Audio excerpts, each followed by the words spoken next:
സംസ്ഥാനത്ത് നവംബർ 1 മുതൽ കേരളത്തിൽ റവന്യൂ കാർഡുകൾ ലഭ്യമാക്കുമെന്ന് റവന്യൂ മന്ത്രി കെ രാജൻ വ്യക്തമാക്കി.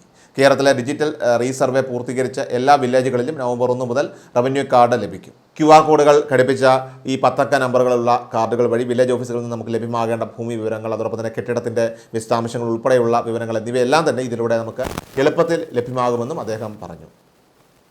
ശാസ്ത്രീയവും അതോടൊപ്പം തന്നെ സുതാര്യവുമാക്കി ഭൂരേഖ പ്രക്രിയയെ മാറ്റുന്നതിനുള്ള ഡിജിറ്റൽ സർവേ നടപടികൾ കേരളത്തിൽ ഇപ്പോൾ പുരോഗമിച്ചുകൊണ്ടിരിക്കുകയാണ്.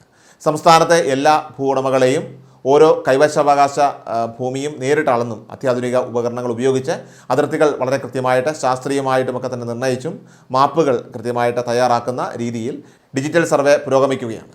സർവേ ഭൂരേഖാ വകുപ്പാണ് ഡിജിറ്റൽ സർവേ നടത്തുന്നത്. കേരളത്തിലെ എല്ലാ ഭൂപ്രദേശങ്ങളും ഡിജിറ്റൽ സർവേ നടത്തി കൃത്യവും കാലികവുമായിട്ടുള്ള രേഖകൾ ഒരുക്കുന്നതിനാണ് വിവിധ വകുപ്പുകൾ ചേർന്നുകൊണ്ട് ഇപ്പോൾ സർവേ നടത്തുന്നത്. ഭൂസേവനങ്ങൾ ഏകജാലക സംവിധാനത്തിലൂടെ പൊതുജനങ്ങൾക്ക് നൽകുന്നതിനായിട്ട് റവന്യൂ രജിസ്ട്രേഷൻ സർവേ വകുപ്പുകൾ സംയുക്തമായിട്ട് എൻ്റെ ഭൂമി സംയോജിത സർക്കാർ പോർട്ടലും ഇപ്പോൾ ആരംഭിച്ചിട്ടുണ്ട്. ഡിജിറ്റൽ സർവേ സജീവമായിട്ട് സംസ്ഥാനത്തിൻ്റെ വിവിധ ജില്ലകളിൽ നടക്കുകയും രേഖകൾ പഴയ പേപ്പർ നടപടികൾക്കപ്പുറം സാങ്കേതികപരമായി തന്നെ രേഖപ്പെടുത്തി വയ്ക്കുകയും ചെയ്തിട്ടുണ്ട്. സർക്കാരിൻ്റെ ഭാഗത്തുനിന്ന് വിപുലമായിട്ടുള്ള പ്രചരണങ്ങളിലൂടെയും അതോടൊപ്പം തന്നെ പൊതുജനങ്ങളെ മുൻകൂട്ടി ബോധവൽക്കരിച്ചുമാണ് ഓരോ പ്രദേശങ്ങളിലും സർവേ നടപടികൾ നടന്നുകൊണ്ടിരിക്കുന്നത്. Please subscribe our channel.